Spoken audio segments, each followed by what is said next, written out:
Hi, hi everyone. This is Mihai. Once again, I would like to share a video with another tool from this Circle of Being Toolbox series, where I'm going to share practical tools, practical techniques to help on the path of becoming more conscious, healing, awakening, deprogramming.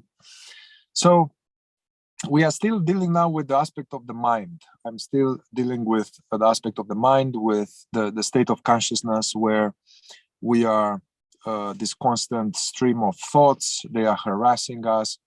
We may notice that either in everyday life or when we try to do some formal closed eye meditation. As soon as we sit on the cushion or on the chair, close the eyes, there's just crazy thoughts all the time.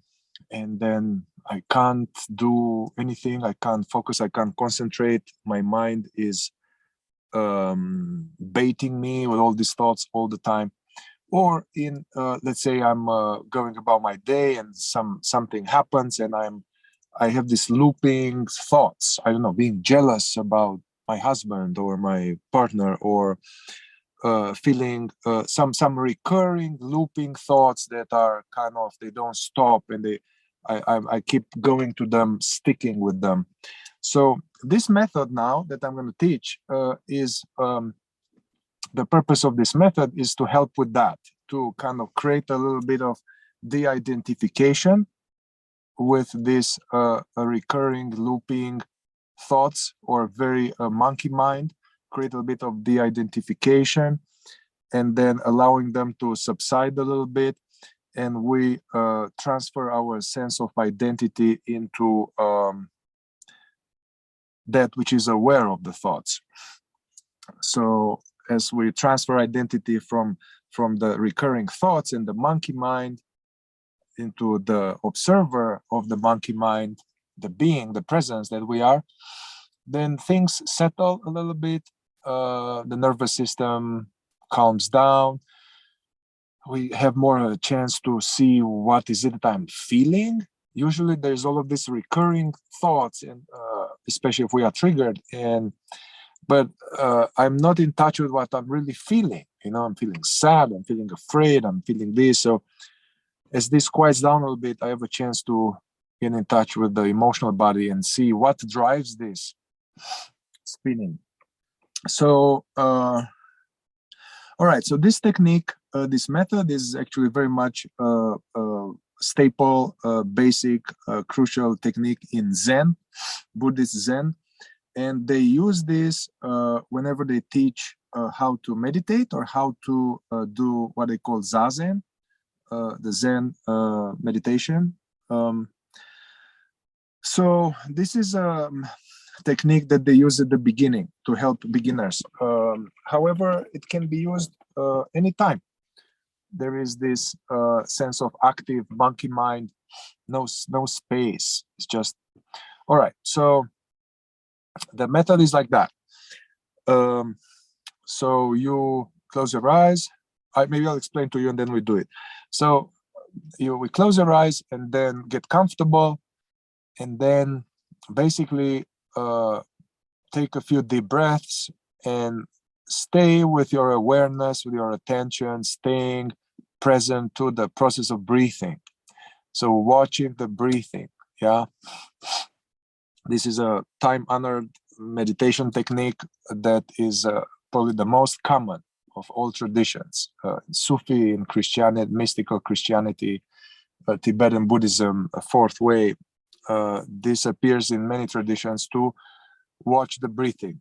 Watch the breathing, meaning that breathing all the way into the lungs, into the belly, allowing the breath to be deep, yet not forcing it. So having a natural breath, and simply following with the attention the rising and falling of the belly.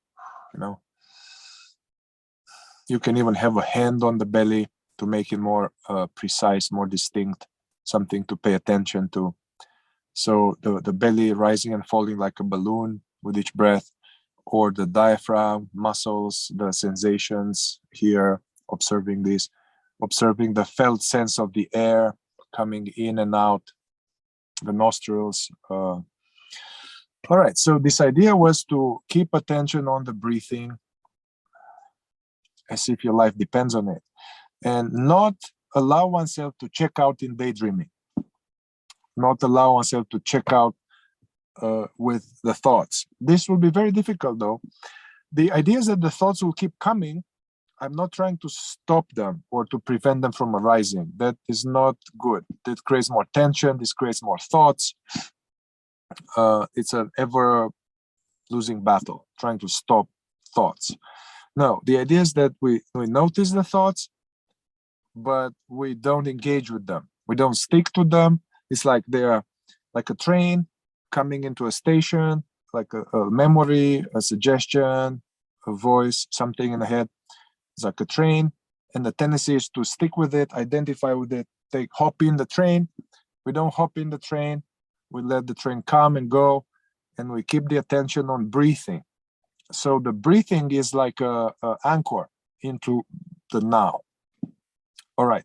Now, this being said, it is difficult still to stay, for many of us, to stay for a longer period of time watching the breathing. That's why this technique in the Zen is that add another anchor, another anchor of counting the breath. So the practice is like that: going inside, getting comfortable, watching the breathing, and at the end of each breath, you silently or whisper one, like one.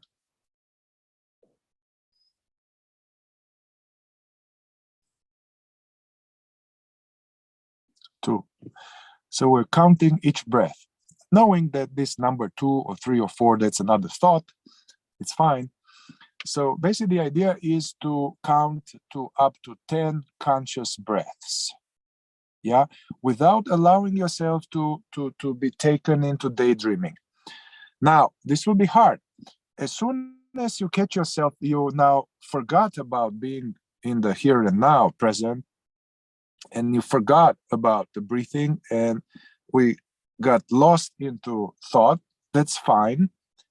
At some point you realize, you like wake up and then come back, drop the thought. You can just drop the thought, come back to watching the breathing, and remember what's the last number I remember before I fell asleep. So it's like, oh, it was 5. Okay, 5. Go back to 6. Yeah, so pick up where you left off until you do 10 conscious breathings. Yeah, 10 will be good. If you do another series, start again, another like 1, 2, 3, count again 10 conscious breaths. So doing 1 series or 2 series of 10 conscious breaths, silently whispering, count the breath.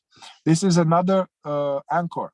Yeah, so it will be easier to realize when the counting will help us remember faster and realize faster whenever we have fallen asleep. So this method is not to be done forever. Yeah, this is to be done for short time. If you do a meditation, I would do this 1 or 2 series, like 10 or another 10, so 20 conscious breaths. I will do this maximum 3 series, being aware of the breathing, counting the breathing, not allowing yourself to go in daydreaming. Thoughts come, go, don't stick to them. When you stick to them, come back, see what's the last number you remember.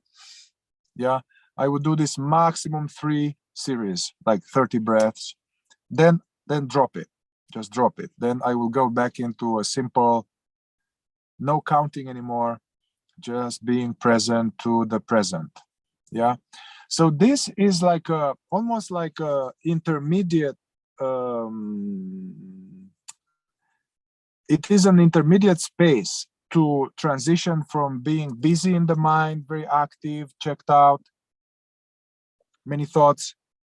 We can't go into presence for many of us from that to that. It's too much of a gap.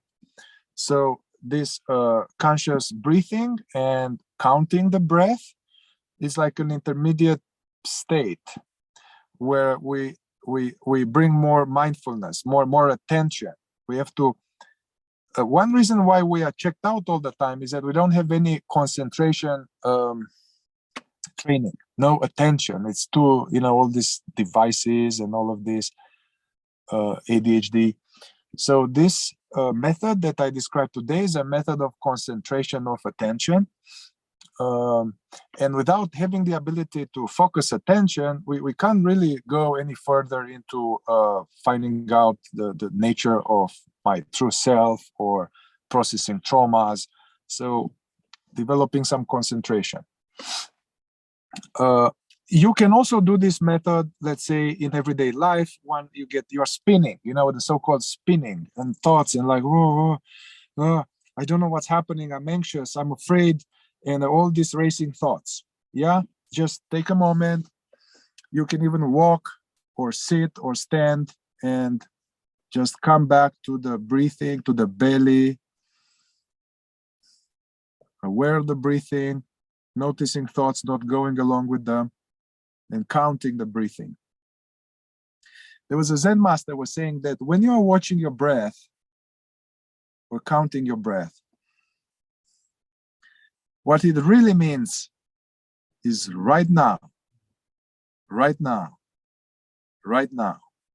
Yeah. All right. So you can do this not necessarily in a formal sitting meditation. You can do it in everyday life, taking like 10 deep breaths. Thich Nhat Hanh was saying that when we are triggered, it's almost like a tree that's a lot of wind and the branches are swaying in the wind. So this is the mind. The thoughts are like all over the place.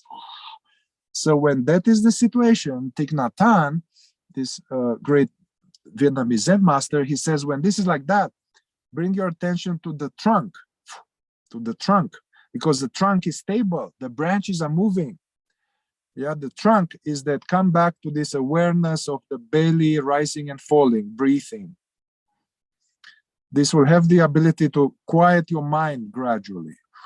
And so doing this in order to come out of spinning thoughts and come back to a sense of being aware, then we have more capacity to investigate the trigger, or also once the mind gets more quiet, then we can, in meditation, we can now let go of focusing on the breathing and just open the attention, be globally present to the totality of the now. Yeah, so the watching the breath and counting the breath is a temporary exercise in order to quiet the mind and to transition into more awareness, concentration here and now, or calming the mind a little bit to figure out what's happening. All right, so the secret sauce of these tools is to practice them. Just you practice them sometimes, you'll make them your own. All right, so stay tuned for some more tools. Ciao, ciao.